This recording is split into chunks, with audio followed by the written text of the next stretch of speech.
guys, so you have just 6 months to build a farm from completely nothing in order to make it functional, but not only functional, but also profitable. How do you do it? Well, in today's video, I'm going to be sharing with you the exact roadmap that you need to take as someone who is a complete novice. You know completely nothing about chickens, about raising poultry, but you actually want to get a poultry farm ready in 6 months. And today is the day that you're just getting to know about poultry farming. Stick around. By the end of this video, you would have figured out the exact roadmap and you're going to find it very helpful. Now, just in case you're wondering who I am, I'm Dr. Daniel, a former medical doctor, a retired medical doctor who is very passionate about farming and more specifically poultry farming. I've been doing poultry farming for at least 5 years right now. And in the past, I started out as a complete novice, but I've been focused enough to actually grow in this profession that I actually was able to resign from my medical job just to concentrate on me, doing my poultry farming and later on, doing a lot of other things, goats, sheep and all these things. And over these years, I've raised quite a number of, chickens. But in addition to that, I've actually gotten them to be very profitable. So if this is your very first time and you want to know how to start, build and grow a profitable poultry farm, you're in the right place. Come on, stick around, hit the subscribe button, smash the notification bell, that way you never miss out on an upload. Now, the first step that you're going to take towards the construction or the building of a functional poultry farm is the preparation phase. Now, interestingly, the preparation phase is outside, these 6 months that we are talking about, yeah? I personally, before I started my first poultry farm, I started my first poultry farm in 2019, Jan. That's when I started building a chicken house. But before 2019, Jan, I had started gathering information from around September of 2018. So that was what? Maybe 4 or 5 months that I was actually gathering information and getting this ready. So the very first step, before you have these 6 months included, is actually the preparation phase. And this preparation phase is the phase of you gathering information. So gathering information is actually one of the 6 different aspects of this preparation phase, yeah? So we're going to talk about the 6 different aspects of the preparation phase that you have to go through for you to actually be successful. And the first one is gathering information. Gathering information is so key, very key. You see, it's one thing to learn out of experience or to get all your information and knowledge and everything from experience, but it's even better to get everything that you know from knowledge. Why? Because learning from experience is really pricey. It's very costly. For example, you might learn how to build a chicken house from experience. But for you to build a chicken house from experience and learn from experience simply means that you have to build some terrible chicken houses, and that's really bad. That's really terrible because it's really expensive. I know someone who built a chicken house. I think it cost him like over 200,000 USD to build that chicken house, and he built it the wrong way. Can you imagine? Over 200,000 US dollars, you build a chicken house and build it the wrong way. You've learned that you've built it the wrong way from experience, but what a painful loss.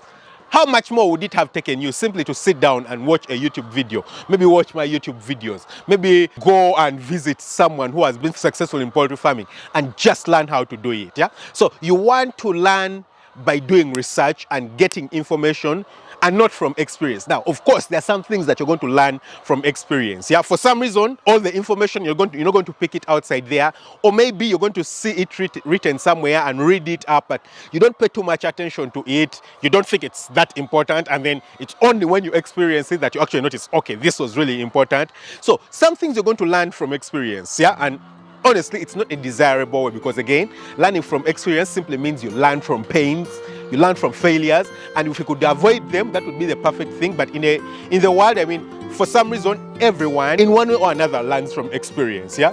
So you're going to have to learn as much as possible, gather as much information as possible. For me, it was watching as many YouTube videos as possible.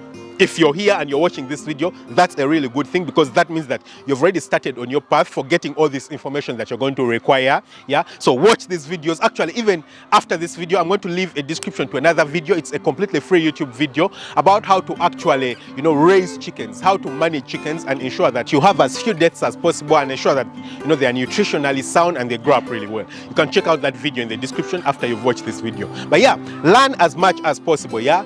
Inquire, watch a lot of my YouTube videos. I've started the Farm Up Academy. You can join over there.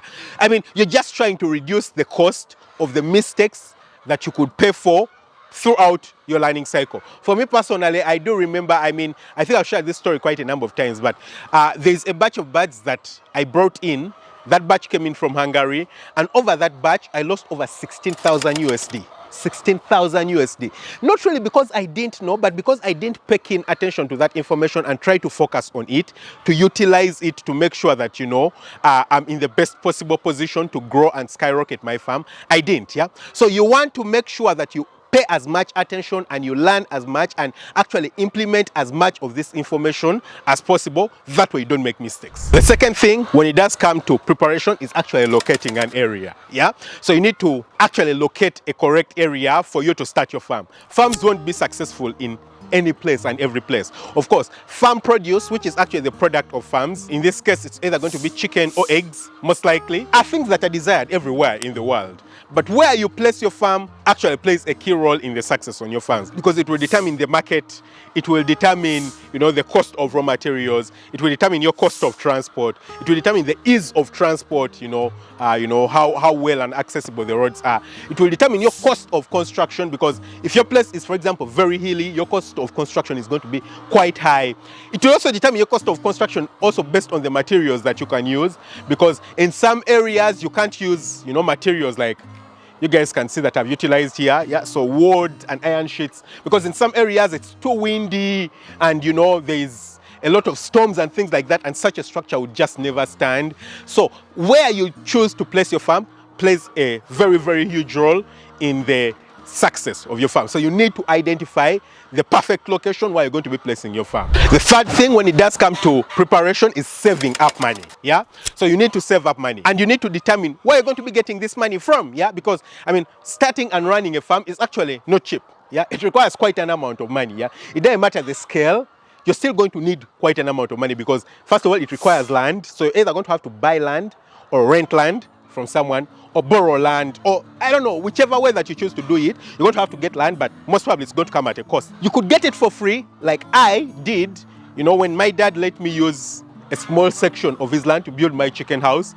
If you have that privilege and you're lucky enough, like I was, then that's great. But most likely, a lot of you are not going to, and you're going to have to buy the land or something like that. So that is the first thing. And land is not cheap, yeah? It's not cheap. But you're also going to need money for, constructing the chicken houses, for paying the workers, for buying the chickens, for buying the poultry feed, for all those things. So you're going to have to save up money. So you're either going to have to, take up another job, or save up money from your job. Whichever way you're going to do it, you need to know that you're going to have to save up money. So find out how to actually do that, and it would be wise for you to actually save up money and plan for it in the future, because there are a lot of variables. For me, I remember when I started my farm, I thought that I needed a particular amount of money, especially considering the feeds. And then by the time I started my farm, the cost of, the feed and all those things had risen so much, it became really, really pricey. In the long term, it became really pricey.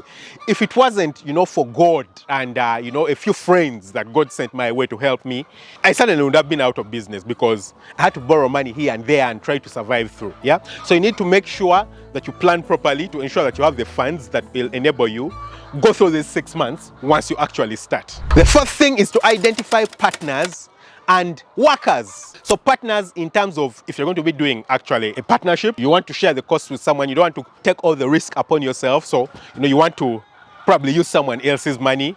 Then you need to identify partners. But in addition to that, you're going to have to identify workers, people who are going to work with you and work for you on the farm. That is very key, very, very key, because it's important for you to understand that you might not be physically present on the farm, and it's also important for you to train these people, because these people are going to be the ones to run the farm. Maybe you're going to be present yourself, but you need to identify the kinds of people you're going to work with. Now, I'll be honest with you, this is like the trickiest bit when it does come to running and managing a farm, yeah? Because the success of the farm almost always depends on the people who are working on the farm, and not you who actually has the money and everything. So of course it also depends on you, because you're then going to identify the people who are going to work on the farm. So then the kind of people who you identify and actually entrust with working on the farm is actually such a key decision for you. So you need to make sure that you do it really, really well.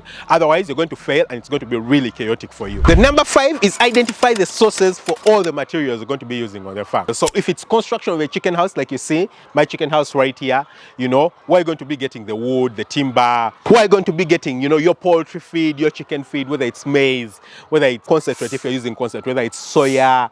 I'm hoping that by this time you've actually understood and you've gotten all the information about everything that you need. So now you're just trying to find out where you're going to be getting all these things from. Now, like I've said, this time of preparation can vary. Yeah, it could take 1-2 months. For me, it took about 4 months. Another person, it might take 6 months. Another person, it might take 1 year.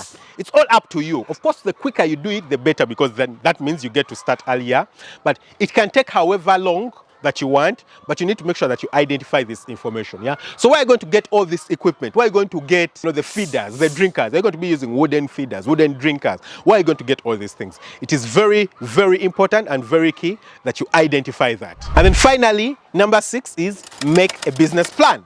Now, of course, this probably should have come up earlier, probably at the beginning, but I mean, all these 6 steps are intertwined. It's not like you do one, then move on to the other, then move on to the other. No, you do them concurrently. Yeah, you do them concurrently. So you need to make a business plan. A business plan is very important because it gives you clarity, first of all. Yeah, clarity is so important when it does come to, starting and running any business. You know exactly what you're going into for.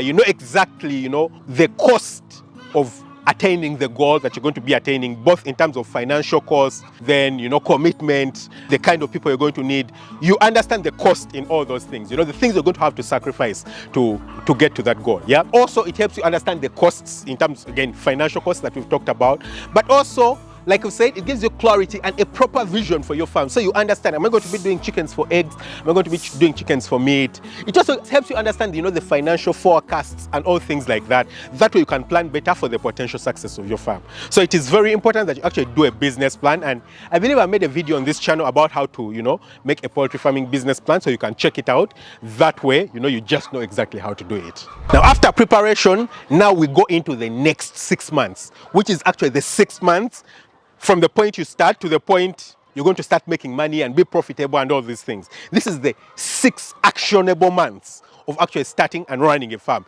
The other first, few months or years, whichever time you decide to do it, you've been gathering information casually at your pace. Now the 6 months are starting. Now, we assume at this point you've gotten all the information, you've gotten the resources, you've gotten the people, you just know where exactly to get your stuff. You're not going to start, constructing your chicken house and then you're trying to figure out where do I get the, the timber from, where do I get the cement from? No, you're not like that. You've figured out all these things. So the next thing is build the chicken house.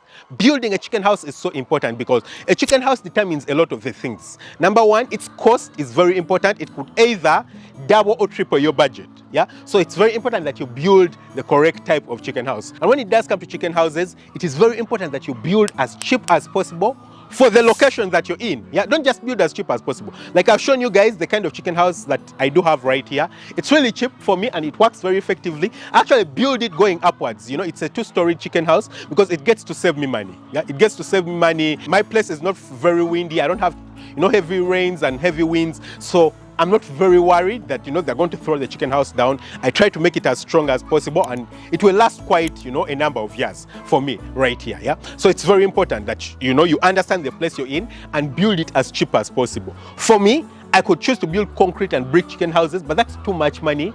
And it just doesn't make sense. Yeah, maybe the houses will last a much longer time, but with these houses can last 10-15 years. And after that, I'll have the money to build a different type of chicken house. I'll have had all the money, the profit and everything to actually build another type of chicken house. Yeah, so it saves you all that. So build a strong chicken house, but make it as cheap as possible.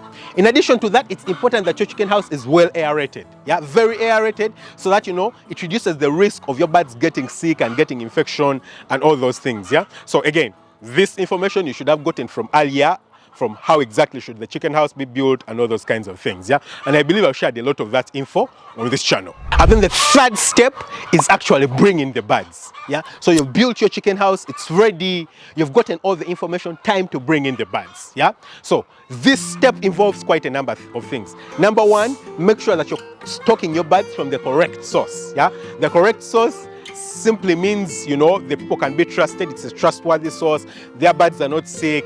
They are good quality birds with good genes. The birds have been vaccinated. They have given you a good vaccination schedule that you can follow and all those things. So source your birds from a correct source and a good source. Secondly, you're going to go through brooding. So what is brooding? Brooding are the first few, weeks in which you raise birds. So if it is for broilers, it's going to be about 2 weeks. If it's layers, it's about 4-5 weeks that you're going to be brooding the birds. You're giving them all the tender care. you know, for when they are young, to make sure that, you know, they get the correct vibe, they grow up with the correct foundation for them to actually, you know, be productive and get you the correct results in the future. So you're going to have to go through brooding. Again, at this point, I'm hoping that, you know, you've learned as much about brooding as possible and you understand exactly how to do it. Then the next thing you need to understand through this phase is understanding vaccinations. Yeah, vaccinations are very crucial. Now, of course, you might be an anti-vaxxer, and so for you want to do everything organic, it's okay, you can go that route. It's not one that I do recommend because it can cause great and terrible losses. You get a Newcastle disease outbreak on your farm, 99% of your birds die. I don't know, yeah? So it's not a route that I do recommend, but it's okay for you to go with it if that's what you believe in. But I do recommend that you understand the vaccination schedule, follow a correct vaccination schedule for the kind of place that you're in, and vaccinate your birds against these diseases so that you reduce your risk. Yeah, you don't put all your money into the birds and just like that they get a disease and they die. Yeah, vaccinate the birds as timely as possible. So you need to understand how to do the vaccinations. And then the other thing that you need to understand is how to do the actual rearing of the birds. You know, once the birds are outside the brooder, you need to understand how to do the actual rearing of the birds. Yeah, you know, when do you turn on the lights, when do you turn off the lights, what are the feed rations for the birds, what are the mixing ratios for giving the birds, you know, how do you debeak birds, all this information that you do require. Yeah, you need to go through the rearing properly. That way you get, you know, to your target goal. If it's chickens for meat, you get to the point whereby, you know, at the correct week or the correct eggs, they're actually giving the results that you hoped for. And if it's layers, you know, at the point that you expect them to be giving you eggs, they're actually giving you eggs. Yeah, so you need to make sure that you do it the correct way, the appropriate way. That way you get the best results that you should be getting from the farm. You shouldn't be, you know, getting substandard results from your farm, simply by making sure that, you know, you go through all the knowledge and ensure that everything is being done well. And then finally, the final step of actually having a successful farm is understanding the sales process, you know, the actual selling. Yeah, so while all these things are going about, you need to have identified your market. I'm hoping that you identified your market at the very beginning, your preparation, your potential market. Let's say potential market.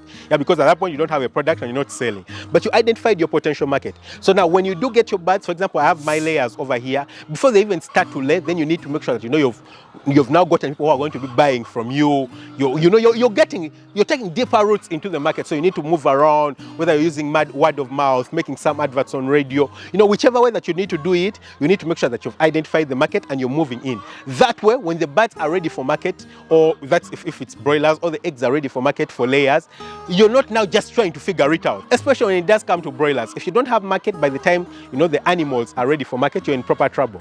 Serious trouble. So you want to avoid it as much as possible.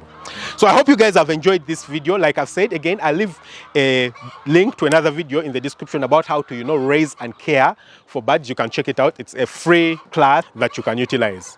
Don't forget to hit the subscribe button, smash the notification bell. Catch you very soon with another video. Lots of love. Bye-bye.